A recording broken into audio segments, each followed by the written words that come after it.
Voilà, on est aujourd'hui le 30 mai et comme annoncé et prévu, et c'est la raison pour laquelle vous êtes venus particulièrement nombreux et nombreuses aujourd'hui, nous sommes l'avant-veille de Yom Yerushalayim, donc il était absolument évident que le cours serait consacré à Jérusalem. En tous les cas, à notre niveau bien sûr, parce que vous imaginez qu'un sujet se rapportant à Jérusalem n'est en vérité pas un sujet, c'est une encyclopédie, et ce n'est même pas une encyclopédie, c'est un océan et un océan infini. Parce que Jérusalem, c'est tout et absolument tout, c'est l'infini dans ce monde. Et cette année, on va parler de la réunification de Jérusalem, de Yom Yerushalayim, sous un signe un petit peu particulier, un petit peu différent, le signe de la séparation. Jérusalem réunifiée, qui pour nous cette année est plutôt sous le signe de la division et de la séparation. Puisque vous le savez tous, en théorie du moins, ce qui se prépare, ce qui s'annonce, c'est la division, non seulement de notre pays, de notre terre, mais aussi et surtout parce que c'est l'intention véritable qui se cache derrière cette séparation de terre, la séparation de Jérusalem. Bien sûr, c'est ce qui s'annonce. Entre ce qui s'annonce et ce qui se réalisera, Dieu est grand, comme on a l'habitude de dire, pour se consoler. En tous les cas, on peut, en commençant du bas vers le haut, on peut se poser la question. Finalement, cette volonté des nations, je le dis d'une manière très globale pour l'instant, cette volonté des nations de séparer Jérusalem est une volonté qui est extrêmement étonnante et extrêmement choquante. Je sais que je ne vais rien vous apprendre que vous ne savez pas déjà, mais simplement pour repréciser les choses. Finalement, si je ne me trompe pas, je ne dis pas à 100% avec toute l'affirmation possible, car je ne suis pas un historien, mais il me semble que la séparation d'une capitale est un fait unique dans l'histoire humaine. À partir du moment où il y a une capitale, elle ne peut pas être partagée, puisque c'est contraire même à la notion de capitale. Capitale, c'est la ville qui représente, qui incarne la nation. On ne peut pas partager une capitale. Sauf que, il n'y a, en tous les cas dans l'histoire, aussi loin que l'on remonte en arrière, il n'y a qu'un seul cas de partage de capitale. Et dans une histoire qui n'est pas si loin que ça, le partage de Berlin. C'est absolument incroyable comment les nations poussent je n'oserais même plus dire le culot, parce que c'est une insulte au mot culot, de n'appeler ça que du culot. Comment qu'on peut pousser le vice, la haine, la dépravation morale et mentale, au point de, soit seulement 60 ans après, vouloir appliquer au peuple juif un symbole qui n'a été appliqué qu'une seule fois dans l'histoire humaine, symbole appliqué au peuple qui a voulu exterminer le peuple juif. Berlin, Jérusalem. Ne vous imaginez surtout pas que les nations n'en sont pas conscients, parce que je ne pourrais pas vous guérir de cet entêtement, ne pas vouloir comprendre ce qu'est véritablement l'intention des nations. Elles veulent absolument nous plaquer un symbole nazi, un symbole qui évoque la honte et l'abomination. Et si finalement on arrive à séparer Jérusalem, je ne dis pas que c'est le seul symbole qui se cache derrière cela, mais en tous les cas, si on arrive à séparer, à partager, à diviser Jérusalem, à faire un mur au milieu de Jérusalem, parce que tout le monde sait ce que signifiera le partage de Jérusalem, un mur, même s'il n'est que fictif ou politique, mais un mur en plein milieu de cette capitale, ça nous rappellera tellement le mur de Berlin que finalement on pourra enfin, entre autres, je ne dis pas qu'il n'y a que ça, mais on pourra enfin se débarrasser de ce sentiment de culpabilité qui finalement nous rend responsables de la Shoah par cette culture de la haine du juif pendant 2000 ans, la haine du peuple juif qui a préparé le terrain à la Shoah. Et donc ça pèse tellement lourd sur la conscience du monde qu'il faut absolument se débarrasser de cette responsabilité. Et le meilleur moyen de s'en débarrasser, c'est tout simplement de mettre Israël au niveau des nazis. En appliquant consciemment ou non, je pense qu'il faudrait faire de très hautes et très profondes études de psychologie et de psychanalyse pour déceler tout ce qui se cache derrière cette folie des nations de vouloir partager Jérusalem. Mais je pense que je ne suis pas très loin de la vérité en disant qu'il y a ici quelque chose, une réaction qui doit vraiment être analysée avec tous les instruments de la médecine, surtout psychologie et psychanalyse, pour comprendre pourquoi les nations s'acharnent à vouloir nous identifier aux nazis. En tous les cas, il y a quelque chose de phénoménal que l'on va comprendre peut-être pour la première fois aujourd'hui. Vous savez que dans toute notre tradition, on parle de Yerushalayim. Or, dans toute la Bible, il n'est jamais écrit Yerushalayim, mais Yerushalem. En hébreu, essayez d'avoir les lettres devant les yeux. Quand vous écrivez, on n'écrit pas, mais si on écrivait comme on prononce Yerushalayim, il y a donc un Yud entre les deux dernières lettres, le Lamed et le Mem. Mais va savoir pourquoi la Torah s'est toujours refusée à écrire ce que l'on prononce. Dans toute la Bible, on écrit Yerushalem. Mais pourquoi la Torah se refuse-t-elle d'écrire ce que l'on prononce? Vous avez pour la première fois aujourd'hui la réponse extraordinaire. C'est parce que Yerushalem, il y a le mot Shalem, quelque chose d'entier qu'on ne peut séparer. Dans Yerushalayim, le Yud, la présence du Yud à l'intérieur du mot Shalem, fait que le mot Shalem, qui veut dire entier, n'est pas entier. Et c'est comme si la Torah, dans son écriture, nous avait prévenu, depuis la première fois que le mot Jérusalem a été écrit en hébreu, attention mon peuple, sachez que cette ville est en danger. Les nations voudront la séparer, la couper. Et comme nous savons et comme notre tradition nous rapporte que ce qui est écrit dans la Torah a force de loi, ce que le maître du monde a écrit dans sa Torah devient une réalité dans l'histoire. Le maître du monde a écrit Yerushalem et non Yerushalayim pour nous faire comprendre que malgré toutes les tentatives des nations de séparer cette ville, elle ne sera jamais séparée. Ça ne veut pas dire qu'il n'y aura pas des tentatives, qu'il n'y aura pas des moments douloureux, pénibles et obscurs. Mais en fin de compte, dans la mesure où jamais dans la Torah, le mot Jérusalem est écrit sans le mot Shalem entier, nous avons l'assurance que Utsu Etza Betufar, Davru Dabar Velo Yakum. Ils ont beau comploter, rien ne se réalisera. Ils ont beau parler, toutes leurs paroles ne seront que vanité. Qui Immanuel, parce que Dieu est avec nous. Et dans le mot Jérusalem tel qu'il est écrit dans la Torah, on a cette certitude de l'impossible séparation de cette ville. En tous les cas, on revient donc à ce qu'on a expliqué. Une tentative des nations, dans quelques mois, dans 3 mois, de séparer Yerushalayim.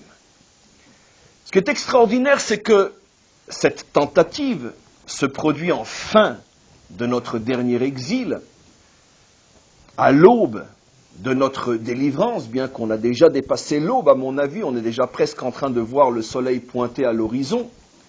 Mais en tous les cas, plus ou moins l'aube de notre délivrance, voilà que l'on revient encore une fois avec cette tentative de séparation. Alors, comme on le sait, comme je l'explique constamment, tout ce qui se passe en bas a des racines en haut, et dit plus simplement, toute l'histoire d'Israël a une origine profonde à l'intérieur de la Torah d'Israël, la Torah étant le logiciel, étant le plan de notre histoire, on va essayer de comprendre pourquoi finalement il semblerait que le dernier grand combat d'Israël contre les nations, c'est de lutter contre leur volonté de séparer, de nous séparer pour nous affaiblir et bien sûr pour nous détruire. Mais en tous les cas, la couverture, l'officialité du danger s'appelle le partage, pour que ça passe, pour que ça fasse bien, puisque le mot partager est toujours évocateur de choses bonnes. Quoi, vous ne voulez pas partager ? Je pourrais juste demander aux nations, bien que je vais préciser bien sûr à qui je fais allusion, surtout quand je dis aux nations, mais je pourrais juste poser la question, une question tellement évidente que j'ai honte de poser la question. Parce que j'ai honte de mettre en évidence l'infamie et l'abomination des nations. J'ai honte pour elles, et je le dis sincèrement. Imaginez-vous deux hommes qui convoitent la même épouse. Si vraiment, véritablement, on veut trouver une solution, est-ce qu'on leur dit mariez-vous tous les deux avec, et le dimanche avec l'un et le lundi avec l'autre? Ça, on peut dire lorsqu'on se dispute une prostituée, mais pas une épouse. Si la femme convoitée est une prostituée, on peut effectivement se la partager. Mais si la femme convoitée est une épouse, c'est certainement pas en la partageant qu'on va résoudre le problème, car une épouse, elle est une et indivisible. Ou c'est la mienne, ou c'est la sienne. Donc, comment regardez-vous Jérusalem? Est-ce que vous la regardez comme une épouse ou comme une prostituée? Si vous la regardez comme une prostituée, donc c'est clair que de toute façon vos solutions ne peuvent pas être une solution. Car si vous voulez considérer notre ville comme une prostituée, c'est absolument évident qu'il n'y a même pas de quoi commencer à dialoguer, à discuter. Et si vous pensez, parce que vous l'appelez capitale, qu'elle a le rang d'épouse, eh bien il est absolument certain que si vous cherchez véritablement une solution, c'est certainement pas en partageant l'épouse qu'on va s'entendre, nos voisins et nous. Ça ne va faire qu'empirer, ça ne va faire qu'augmenter le problème. Dans un autre domaine où on se rend compte où la véritable sagesse, c'est exactement ce que fera le roi Salomon avec ces deux femmes qui voulaient se partager l'enfant. Qu'est-ce que dit la vraie mère? On ne partage pas, parce qu'une moitié d'enfant à chacun, ça veut dire chacun un enfant mort. Mieux vaut un enfant vivant à toi que deux morceaux d'enfants morts à tous les deux. Donc c'est clair que la vraie mère ne peut en aucun cas concevoir le partage. Donc il est absolument évident que lorsque les nations, mes amis, écoutez le scoop que vous ne trouverez écrit nulle part ailleurs que dans ce cours, lorsque les nations disent partager, qu'est-ce qu'elles sont en train de dire en vérité? C'est ni à vous ni à eux, c'est à nous, on attend le partage pour tout reprendre. Bien évidemment, le complot avance doucement mais sûrement. Parce qu'on ne peut pas partager un enfant, on ne peut pas partager une épouse. Et donc, la proposition est une déclaration de guerre. En demandant le partage de Jérusalem, les nations annoncent la déclaration de guerre entre les deux maris qui se disputent la même épouse. Et automatiquement, ce qu'ils souhaitent, eux, dans ce partage, c'est que finalement on se tire tous les deux l'un sur l'autre et que, finalement, c'est eux qui ramassent la prostituée pour en faire l'épouse. C'est absolument évident. Alors, qui c'est ce Eux-là? Bien évidemment, revenons à nos sources. Parce que dans des sujets aussi délicats que celui-là, il est clair que nous n'avons pas le droit d'avancer sans s'enraciner profondément dans nos sources. Nos maîtres nous avaient prévenus qu'il y aurait 4 exils. Après la sortie d'Égypte, après que nous soyons nés en tant que peuple. Les 4 exils sont bien sûr, on le sait, puisqu'on est à la fin du 4e, l'exil de Babylone, première destruction de temple, après les Perses, l'époque de Purim, après les Grecs, l'époque de Hanouka, et enfin, deuxième destruction de temple, 2000 ans d'exil jusqu'à aujourd'hui. L'exil de Édom, l'exil de Esav. Nos maîtres vont beaucoup plus loin, je vous rappelle simplement quelques évidences, mais ô combien significatives lorsqu'on s'en sert comme clé qui ouvre les portes de la compréhension. Nos maîtres ont dit pourquoi 4 exils? Parce que chacun des exils vient voiler l'une des 4 lettres du nom divin. Le nom Havaïe, 4 lettres, Yudke Vavke, et chaque exil a pour but de voiler, d'empêcher le dévoilement de Dieu dans ce monde, puisque la délivrance est précisément le dévoilement de Dieu dans ce monde, de Dieu avec toutes ses lettres. Ce jour-là, son nom sera un, c'est-à-dire que l'humanité tout entière apprendra à connaître le nom divin avec ses 4 lettres, parce que l'unité du nom aura été retrouvée après que Israël soit sorti de ses 4 exils. Chacun des exils voulant voiler l'une des lettres et empêchant l'entité, l'entièreté du nom divin. Et nos maîtres expliquent que le voile se fait de gauche à droite, puisque les nations écrivent de gauche à droite. C'est-à-dire donc, le premier exil vient voiler la dernière lettre du nom, le dernier est. Bien sûr, une infinité de cours sur chaque chose maintenant que je dis, mais ce n'est pas le sujet. Babylone vient voiler la dernière lettre du nom divin. Les Perses viennent voiler le Vav, on va de gauche à droite. Les Grecs viennent voiler le premier Hé. Et enfin, les Romains, Édom, Esav, viennent voiler la première lettre du nom divin qui est le Yud. Et donc, on est d'une certaine manière dans l'exil du Yud, dans l'exil de la première lettre du nom divin, puisqu'on revient en arrière, selon ce que nos maîtres nous avaient dit, sauf Ma'aseh, Bemachashava Trila. À la fin de l'histoire, on revient au début de la pensée. La fin de l'histoire, ou plutôt la fin de notre exil, s'attaque à la première lettre du nom divin, qui est la lettre de la pensée de Dieu. Mais voilà que nos maîtres nous révèlent, il y a des siècles déjà, quelque chose d'époustouflant. Ils nous disent que nous avons l'habitude, les maîtres Israël ont l'habitude de dire que le Yud se décompose en 2 parties. Le tronc, le corps du Yud et la pointe du Yud, appelée Kotz Shel Yud. Chose unique pour les 22 lettres de l'alphabet, nous ne décomposons aucune autre lettre en 2 ou en 3, sauf le Yud se décompose en 2. Lorsque les maîtres expliquent les secrets de la lettre Yud, ils disent qu'il faut analyser le Kotz du Yud, la pointe du Yud, puisque ça a la forme d'une goutte, un Yud avec une pointe comme une goutte de pluie. Et donc il faut analyser le Yud en tant que tel et le corps en tant que tel. Ça fait allusion à des notions différentes bien que complémentaires puisque faisons partie de la même lettre. Et voilà que nos maîtres annoncent il y a des siècles déjà qu'en vérité, à la fin de l'exil, l'exil est le Yud, ou plutôt l'exil est le voilement du Yud. Mais à la fin de l'exil, va surgir un nouveau problème qui est, par rapport à la pointe du Yud, qui est Ishmaël. L'exil d'Ishmaël, qui sera à la fin de l'exil de Édom. Et nos maîtres posent la question, entre autres le Ari Akadosh qui a vécu juste après l'Inquisition, donc il y a à peu près 500-600 ans, et le Ari Akadosh explique, mais alors si finalement il semblerait qu'il y ait 5 exils, puisque le dernier c'est Ishmaël, représenté par la pointe du Yud, alors pourquoi n'y a-t-il pas 5 lettres, puisque chaque exil correspond à une lettre? Et le Ari Akadosh répond, il y a 500 ans, parce que sache, en vérité, l'exil d'Ishmaël ne sera pas un exil en tant que tel. Ça sera toujours l'exil de Édom, mais qui se servira d'Ishmaël pour arriver à ses fins. Parce que pendant 2000 ans, Édom a essayé d'une manière frontale de nous faire disparaître. À la fin de ces 2000 ans, il fera le bilan, il se rendra compte qu'il n'y arrive pas. Alors il fera appel à Ishmaël pour terminer ensemble le travail.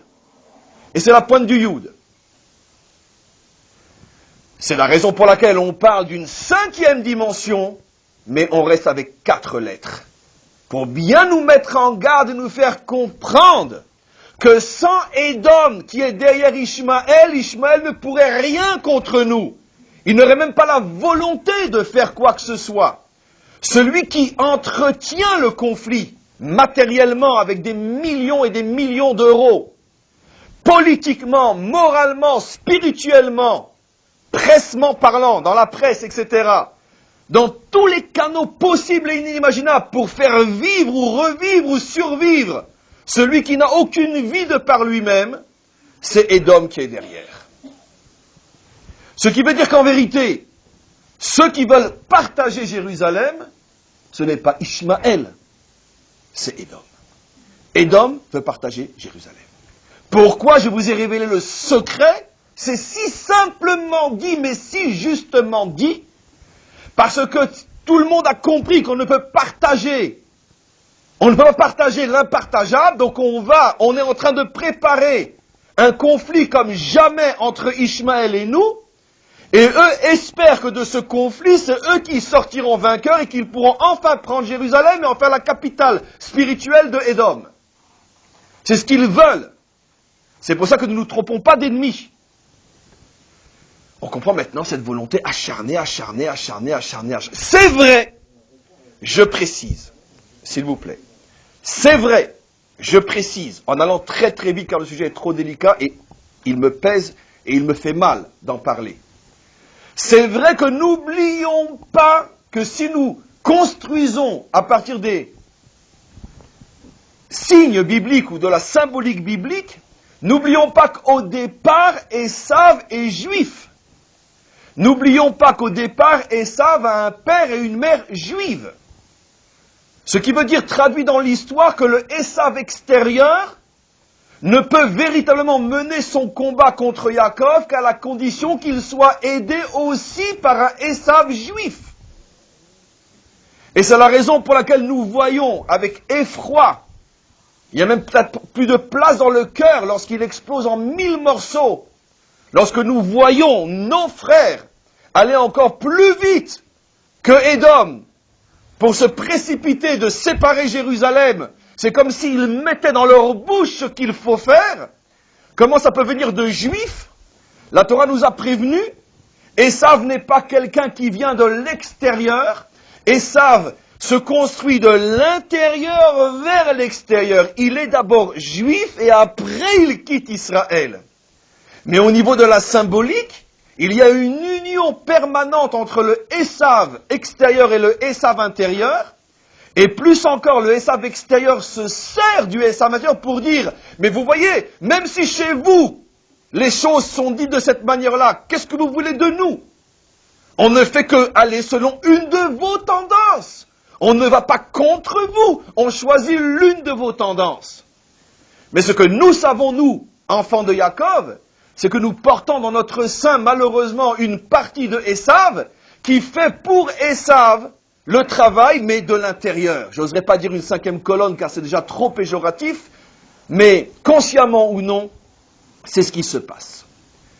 Alors, puisque nous avons compris qu'en vérité, notre conflit avec Ishmaël n'est qu'un leurre, n'est qu'une façade, mais notre véritable ennemi, depuis 2000 ans, depuis la destruction du temple, n'a pas changé, simplement qu'il se cache à présent derrière un autre ennemi pour continuer à arriver à ses fins, on va se poser la question, finalement, est-ce que cette volonté de partager est, oui, le reflet de l'identité ésavique?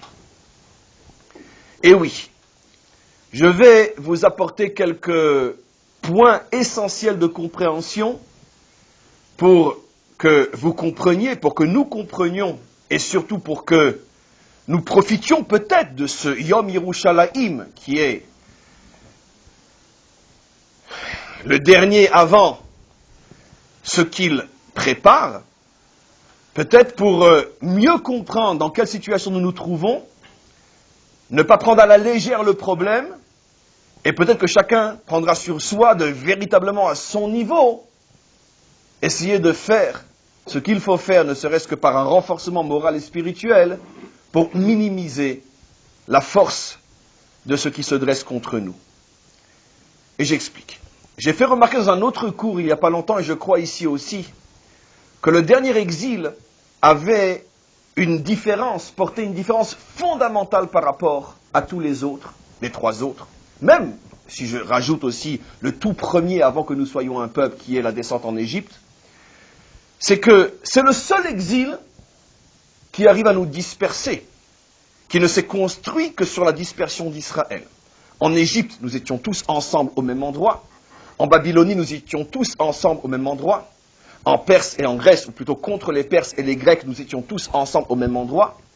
Et voilà que le dernier exil a une identité très particulière par rapport à tous les autres, c'est qu'il se construit, il s'installe sur la dispersion d'Israël aux quatre coins de la terre. Et il est vrai que les prophètes, lorsqu'ils parlaient de l'exil, ne parlaient que de cet exil-là. Or, ce qui est absolument incroyable, c'est que les prophètes, lorsqu'ils prophétisaient l'exil, Jérémie, Ésaïe ou d'autres, ils étaient encore avant le premier des quatre. Et donc, il y en a au moins 3 qui ne seront pas sous le signe de la dispersion. Comment se fait-il qu'ils parlaient constamment de « vous serez dispersés aux quatre coins de la terre » ? Ce qui veut dire que tous les prophètes n'ont prophétisé que sur notre dernier exil. Les 3 premiers ne les intéressaient pas. Oui, ils en parlaient comme ça un petit peu pour fait divers. Pourquoi ? Parce que ce n'étaient pas les vrais. Le véritable exil n'est possible que si nous sommes dispersés. Parce que la dispersion est ce qui va permettre la longueur inimaginable de cet exil. Puisque la désunion fait la faiblesse. Et donc Esav a compris, quand je dis compris, c'est pas forcément au niveau de sa conscience, mais c'est comme ça qu'il fonctionne. Esav a compris que s'il voulait garder Israël en exil le plus longtemps possible, il ne fallait pas refaire l'erreur des 3 premiers, de prendre tous les Juifs au même endroit, il fallait les disperser. Et il a tellement bien compris le mécanisme qu'effectivement il a gagné 2000 ans d'exil. Et vous comprenez pourquoi Esav revient constamment avec son désir de séparer? Parce que Esav est le seul qui a compris que la force d'Israël réside justement plus encore que sa force morale et spirituelle, sa force au niveau de l'unité entre nous. Lorsque Israël est ensemble, à ce moment-là, il est invincible. Lorsque Israël n'est pas ensemble, supposons même que sur le plan moral et spirituel, nous soyons plus ou moins comme le maître du monde voudrait, ça ne servirait à rien.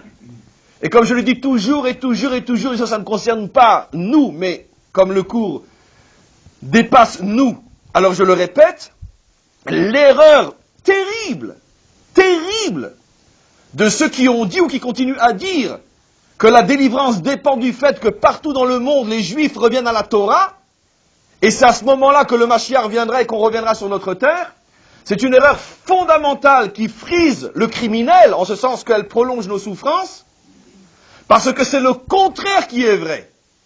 Même si on était tous des Moshe Rabbeinu, mais séparés aux 4 coins de la terre, le Mashiach ne viendra jamais. Pour qu'il vienne, il faut d'abord que nous soyons ensemble.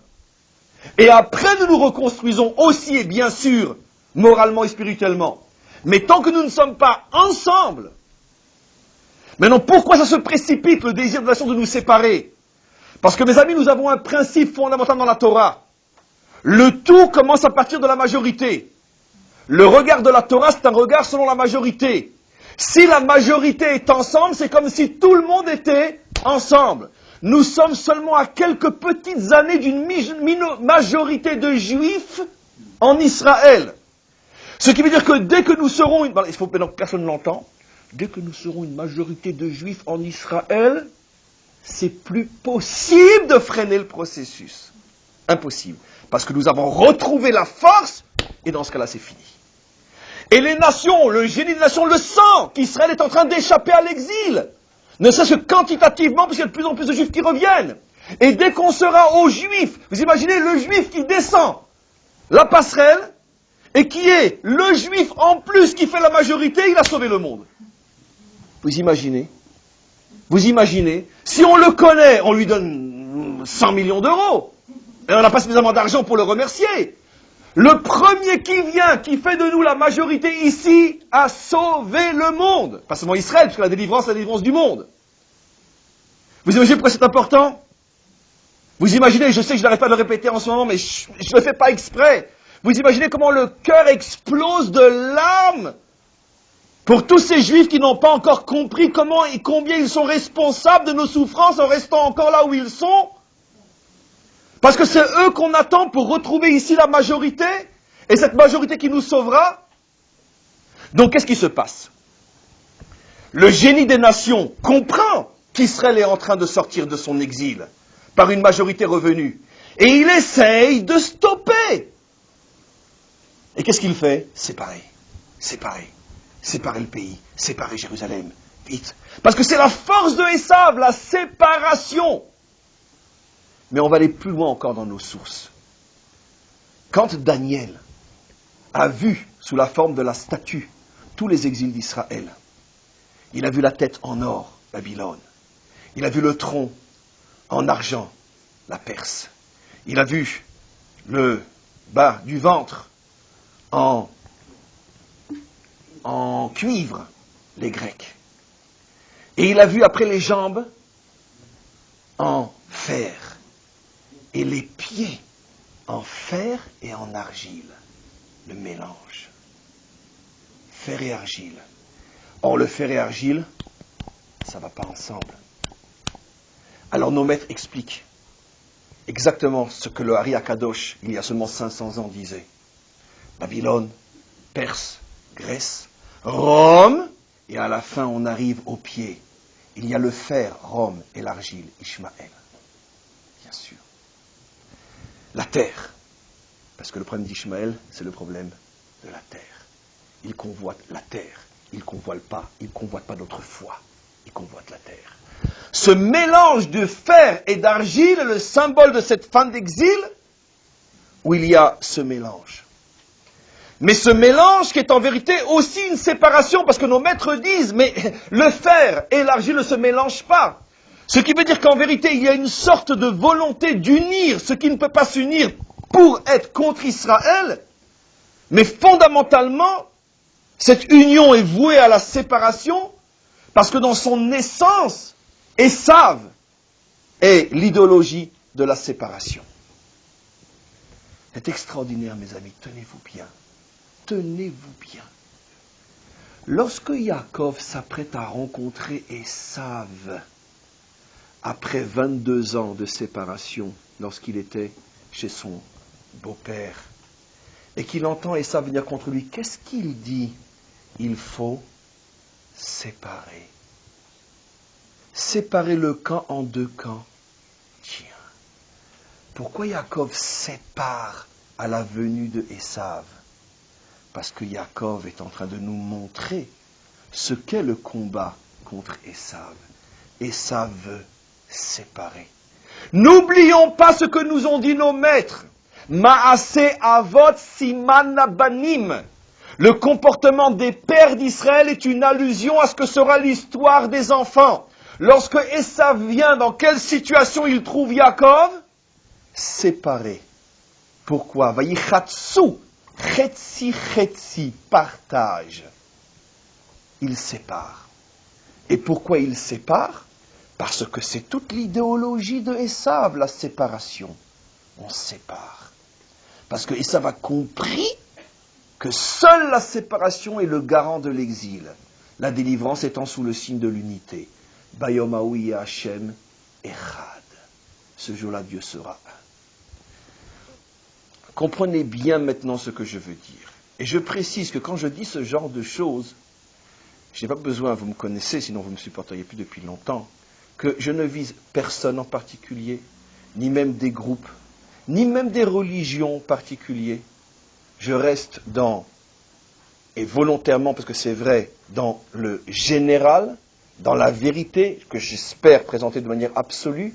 Maintenant, chacun sur terre, comment il est et vit ces notions-là, ça, c'est pas à moi de juger. Il n'y a que le maître du monde qui peut juger les hommes et qui peut décider dans quelle catégorie il se trouve. Celle de Esav, celle de Yaakov, celle d'Amalek dont on va parler. Ça, c'est déjà plus mon problème et certainement pas mon devoir en tant que Rav.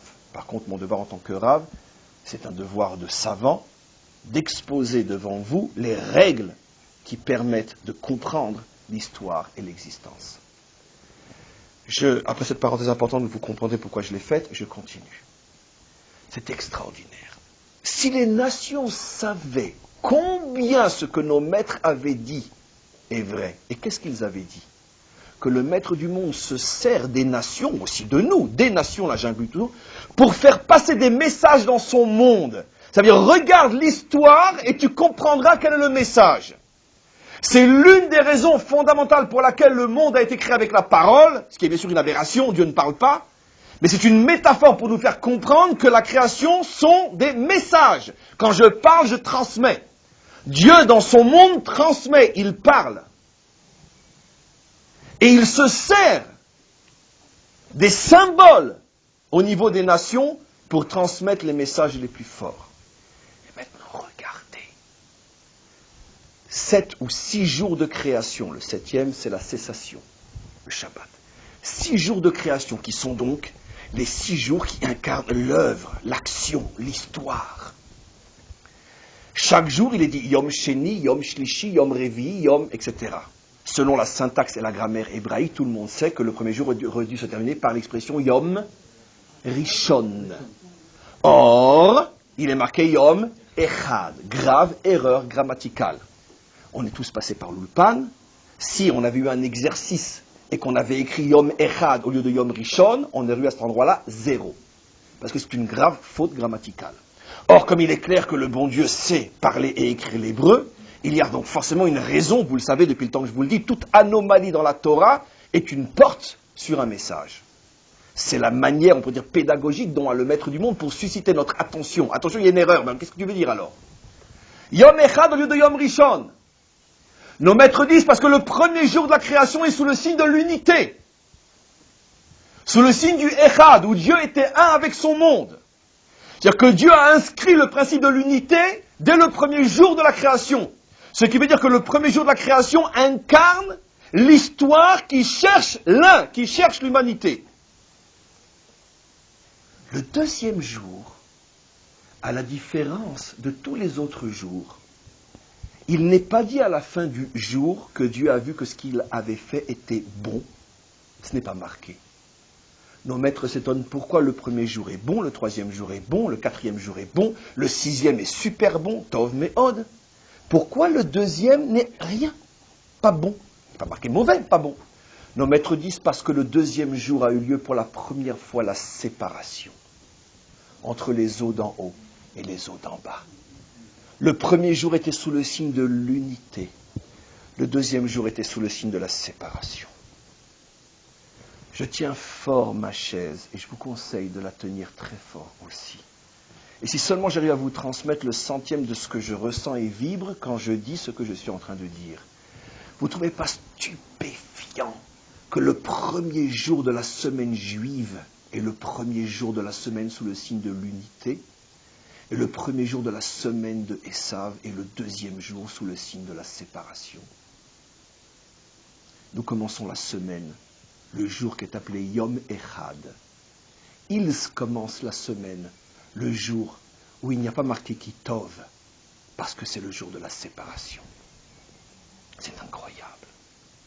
Séparation dont le symbole le plus puissant sera la séparation entre l'Église et l'État. La séparation entre ce monde et l'autre. C'est incroyable. Comment le maître du monde se sert des symboles les plus profonds de la Torah pour transmettre dans l'histoire elle-même le message que l'on doit comprendre. Si nous commençons la semaine, ça veut dire notre histoire, le premier jour de la semaine sur lequel la Torah dit Yom Echad, on comprend pourquoi nous proclamons Bayom Haou Hashem Echad. Ce jour-là, Dieu sera un. Mais si on commence la semaine sous le jour de la séparation, automatiquement on ne peut tendre que vers une seule chose, séparer, séparer, séparer, séparer. Jusqu'à la séparation de Jérusalem. Or vous comprenez, indépendamment du mal que ça nous fait, que si la nation qui, malgré tout, respecte Jérusalem, en tout cas théoriquement, puisque dans toutes les langues, elle s'appelle la ville sainte, est-ce que vous ne vous rendez pas compte qu'en essayant de la séparer, vous êtes en train d'affirmer que ce n'est qu'une vulgaire prostituée, puisqu'on ne peut pas séparer une épouse? Mais l'essence de la séparation est tellement fort en eux, qu'ils ne se rendent même pas compte que toutes leurs actions sont soumises à ce principe de la séparation. Mais ça ira tellement loin, mes amis, que lorsque Esav va produire l'arme qui nous frappe de génération en génération, j'ai nommé son petit-fils Amalek, qui, il n'y a pas si longtemps que ça, on en a fait l'expérience. C'est extraordinaire. Quand Dieu nous parle d'Amalek, vous le savez tous et toutes, Dieu déclare la guerre à Amalek. Et il dit, Ki yad al kes ya milchama l'Hachem be'Amalek. Je traduis d'abord de manière à ce qu'on ne puisse pas comprendre, comme dans toutes les traductions. Dieu a juré sur son trône qu'il serait en guerre contre Amalek dans toutes les générations. Mais nos maîtres font remarquer, mais c'est absolument incroyable, au moment où Dieu jure, donc avant d'avoir effacé jusqu'au souvenir d'Amalek, il est dit dans la Torah, ou plutôt Dieu est appelé Ya. Ya. Yud E. 2 lettres sur 4. Où sont passés les 2 autres? Vav E. C'est vrai que Ya est comme par hasard drôlement évocateur. Ya, nicht, dankeschön, bitteschön, c'est vrai. C'est pas un hasard, c'est impossible. Mais c'est pas grave. Dieu s'appelle Ya. Amalek transforme Dieu en Ya. Et qu'est-ce que nous disent nos maîtres? Pourquoi Ya? Parce que Amalek est le seul qui est capable de couper, Rachid sur place, couper le nom de Dieu en 2. Yudke d'un côté, Vavke de l'autre. Le grand coupeur, le grand séparateur. Vous comprenez que, avec toute cette symbolique et tous ces symboles que je ramène devant vous, on comprend que ce qui est en train de se passer, les projets qui nous entourent sont des projets, mais d'une importance inimaginable. Inimaginable. On peut sans aucune hésitation, d'après notre symbolique biblique, on peut sans aucune hésitation appeler cette volonté de l'Europe et des nations le projet, l'un, ou peut-être on espère, le dernier projet amalécite de notre exil. Puisque c'est exactement ce qui se passe. Séparer Jérusalem, c'est donc séparer le nom de Dieu. D'où je le sais? Parce que qu'est-ce que nous dit la Torah des centaines de fois? Cet endroit où je poserai mon nom. Donc si tu veux séparer l'endroit, tu veux séparer le nom. Donc automatiquement, il n'y en a qu'un seul et unique dans la Torah qui est accusé de vouloir séparer le nom, c'est qui? C'est Amalek. Ce qui veut dire que seulement 63 ans après l'ouverture des portes d'Auschwitz, Amalek revient d'une manière beaucoup plus sournoise, d'une manière beaucoup plus déguisée, mais il revient avec le même, exactement le même projet. Séparer pour détruire. Alors, concrètement, ça veut dire quoi pour nous? Eh bien, essayons de maintenant, après toute cette mise en évidence du problème, essayons de mettre en évidence les solutions qui, à part le retour à Sion, sont très nombreuses. Bien sûr, la première solution, c'est le retour à Sion. Chacun d'entre vous qui a quelqu'un de proche, de la famille, n'importe qui vit encore en dehors de Jérusalem, en dehors d'Israël, lui parler, lui expliquer, l'aider à venir ici. Parce qu'avant toute autre solution, c'est la première, la plus importante. Eux veulent séparer, alors réunissons, reconstruisons. À part ça, vous savez que la Providence a voulu que finalement, la réunification de Jérusalem, en tout cas plus que symbolique et plus que théorique et beaucoup plus abstraite que concrète, puisque vous pouvez vous promener, vous, dans une des rues de Jérusalem-Est, vous avez remarqué, juste j'ouvre une parenthèse, parce que c'est, je ne sais pas comment on a suffisamment de force pour supporter d'entendre et de répéter tout ce qu'on entend, parce que c'est de la folie. Je crois qu'on est vraiment une génération très forte. Je crois que jamais la mauvaise foi n'était à ce point forte et on est encore vivant. Ils nous accusent tous, avec notre prétention d'avoir un État juif, d'être un État raciste. Parce que un État juif, ça fait raciste. C'est l'État de tous les citoyens. Toute tendance, religion et couleur confondues. Très bien. Vous venez de réentendre pour la 1 milliardième de fois ce qu'il vient de dire il y a seulement quelques heures, dans notre État ne devra pas se trouver un seul juif. Vous avez vu le monde qui bronche? Pas un seul juif dans notre État. Pas un seul juif. Nous, on a 1,5 million d'Arabes, de musulmans dans notre pays.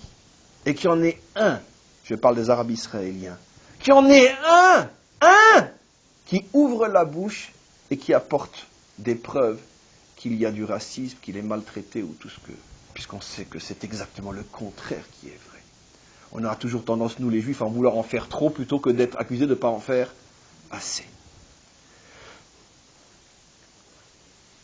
Que l'on apporte dans l'histoire un seul autre exemple d'une ville, d'un endroit où se joue tellement de tensions interreligieuses et où il y a en même temps une telle liberté de culte. J'aimerais bien savoir ce qu'il adviendrait des églises si les mosquées dominaient ici, ou ce qu'il adviendrait des mosquées si les églises dominaient ici. Il faut une synagogue pour que tout le monde ait le droit de prier ici. C'est tellement évident, c'est tellement clair, c'est tellement... Le monde entier a accepté le discours d'un État juif, État raciste, et on entend un homme dire que dans mon État, le premier juif qui montre son nez sera égorgé vif, et personne ne dit, mais attention, c'est du racisme ça. C'est phénoménal, c'est absolument incroyable. Alors maintenant, regardez. C'est pour ça que je dis réunification, c'est pour ça que j'ai fait cette parenthèse tout à fait théorique, parce que, encore une fois, même avant leur volonté de séparer, allez vous promener simplement dans Jérusalem-Est. Combien, on peut déjà chronométrer combien de temps on reste vivant. Et c'est, soi-disant, réunifié. Bon, peu importe. En tous les cas, on continue. L'histoire a voulu que pour nous, le symbole de ce jour, c'est l'arrivée de notre armée au Kotel, au mur, à Jérusalem, mais le symbole, puisque comme je l'ai démontré, la providence se sert de l'histoire pour envoyer des symboles, on a tous cette image de ces trois visages angéliques devant le Kotel, trois soldats, et de toute façon, tout le monde sait, c'est là qu'il va y avoir les plus grandes festivités, c'est là que tout le monde va aller, c'est le mur comme symbole de la réunification. C'est très bizarre, parce que d'abord, ce n'est pas un symbole politique, ce n'est qu'un symbole religieux. Or là, quand on parle de réunification, ça a aussi une connotation politique, même si c'est que très théorique. Mais pourquoi ce symbole-là? À mon avis, si on essaye de décoder, c'est parce que la Providence veut nous faire comprendre une chose évidente. On a intérêt à drôlement prier pour que le rêve devienne réalité. Si le symbole vivant de Yom Yerushalayim, c'est Israël au Kotel, c'est bien pour nous faire comprendre que ça ne se jouera pas, mes amis, je m'excuse de dire une évidence, mais je pense que tout le monde en est convaincu, ça ne peut pas se jouer sur la scène politique ou militaire. L'issue n'est que sur la scène spirituelle.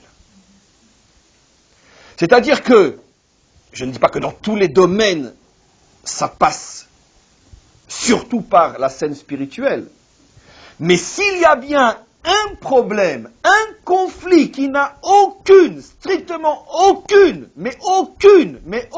solution politique, ni à gauche, ni à droite, et aucune solution militaire, mais qu'une seule et unique solution spirituelle, c'est bien le problème de à qui est cette terre et à qui est Jérusalem. C'est pour ça que la Providence a voulu que notre rapport à la réunification même politique prenne comme symbole un symbole très religieux, la prière au Kotel. On ne s'est même pas rendu compte de ce que le maître du monde voulait nous faire comprendre. Ne vous trompez pas, ce ne sera pas sur la scène politique. Pourquoi? Parce que l'enjeu n'est absolument ni politique ni militaire, l'enjeu est spirituel. Ça fait 60 ans que nous avons à notre tête des dirigeants, entre parenthèses laïcs, et je ne le dis pas d'une manière pour critiquer, vraiment pas du tout, mais des dirigeants laïcs qui se sont laissés convaincre et ont essayé de nous convaincre et convaincre le monde entier que le problème est un problème de territoire, un problème de place, un problème politique, un problème, etc. Mais les événements, les uns après les autres, prouvent chaque jour davantage que le problème n'a jamais été un problème politique, jamais militaire, jamais rien d'autre qu'un problème de fond, un problème spirituel. En cette fin de 2000 ans d'histoire, les trois grandes religions se retrouvent dans ce petit espace qui est Jérusalem, et chacun sent que les règles ont changé. Tant que Israël était piétiné sous les bottes d'Ishmaël ou sous les bottes de Esav, le problème n'était pas encore comme il apparaît aujourd'hui, parce que chacun des deux se nourrissait, ou plutôt nourrissait ses certitudes de l'élimination ou de l'affaiblissement d'Israël. Vous voyez bien qu'on est la religion vraie, puisque regardez ce peuple, sa souffrance est le témoignage de notre vérité. Mais à partir du moment où Israël renaît et retrouve sa dignité, il pose un problème pour tout le monde. C'est contraire à notre foi, c'est contraire à notre espérance, c'est contraire à ce qu'on a enseigné depuis des millénaires. Et c'est là qu'est le vrai problème. Là est le vrai problème. Les imminences grises qui véritablement dirigent les événements, dont peut-être les politiques ne sont même pas conscients des enjeux et de ce qui se passe derrière leur dos, mais la trame véritable de tout ce que nous vivons ne se situe absolument pas dans les parlements européens ou autres, mais la trame véritable se trouve dans les églises, les mosquées et les synagogues. C'est là que se trouve véritablement la trame, la racine fondamentale du problème. Ce qui veut dire que pour nous, mes amis, une fois de plus, le bon Dieu s'est bien fichu de nous. Comment? Ah, vous voulez être un peuple comme les autres. Ah, vous voulez être un État comme les autres. Ah, vous voulez vous la jouer, vous aussi. D'accord. Ben, je vais vous donner cette fois-ci le problème de votre histoire, le problème irrésoluble, la folie du siècle. Je vais faire lever contre vous une telle infamie, une telle mauvaise foi, une telle abomination, qu'au même moment où les nations entendront que dans l'État palestinien, le premier juif qui passe est assassiné, au même moment les nations diront État juif signifie racisme, et on ne peut pas aller plus loin dans l'infamie et l'abomination et la mauvaise foi. Ah, vous voulez vous la jouer, être comme tout le monde. Vous ne savez pas de ce dont je suis capable, nous dit le maître du monde. Je vous amènerai à reconnaître que votre destin, votre solution n'est que devant le Kotel. Ce n'est que là-bas, ni à la Knesset, ni à l'armée, mais au Kotel. Bien évidemment, ne me faites pas dire ce que je n'ai pas dit, que l'artisan a après besoin d'instruments. Le meilleur des peintres sans pinceau ne peint pas. Le meilleur des musiciens sans instruments ne joue pas de musique. Le plus spirituel des peuples sans parlement et sans armée ne fait rien. Mais sois d'abord un musicien. Retrouve d'abord ton identité et après sers-toi des instruments qui seront l'expression de ton identité. Parce que le plus nul des peintres, même si on lui donne le meilleur des pinceaux, sera toujours le plus nul des peintres. Et donner un violon à quelqu'un qui ne sait pas jouer du violon, vous allez fuir la salle tellement ça grince. C'est un petit peu ce à quoi ressemble un peuple juif qui veut se doter de structures comme tout le monde, mais qui n'est ni musicien ni peintre et qui est tout sauf ce qu'il devrait être. Avec toutes les nuances que j'ai l'habitude d'apporter, bien sûr, et il n'y a aucune critique dans ce que je dis. J'ai même honte de devoir le préciser. S'il y en a bien un qui ne critique pas notre nation et notre État et nos dirigeants, c'est bien moi. Mais les choses sont comme elles sont. Et il faut les améliorer. Ce qui veut dire, et je conclus, que Yom Yerushalayim cette année pour nous tous doit être sous le signe de la Teshuvah, sous le signe de la Tefila. Allons au Kotel, prier au Kotel. Sous le signe d'une prise de conscience que nous allons vers des événements qui nous obligeront, qu'on le veuille ou non, à se renforcer sur le plan moral et spirituel. Et tout ça, c'est bien sûr pour notre bien. Tout ça, c'est parce que le Maître du monde a décidé de ne pas nous lâcher. Et même lorsque nous commettons cette erreur fondamentale de croire qu'on pouvait être dans ce monde sans lui, Il fait tout pour nous ramener à lui, et en fin de compte, c'est pour notre véritable bonheur et le bonheur de l'humanité tout entière, lorsque enfin tous les mensonges tomberont et que tous les hommes et toutes les femmes, de toutes les couleurs, de toutes les races et de toutes les provenances, se tiendront enfin main dans la main pour servir ensemble avec une même bouche, un même cœur et une même âme le Maître du monde. Amen, Vechen Yeratzon.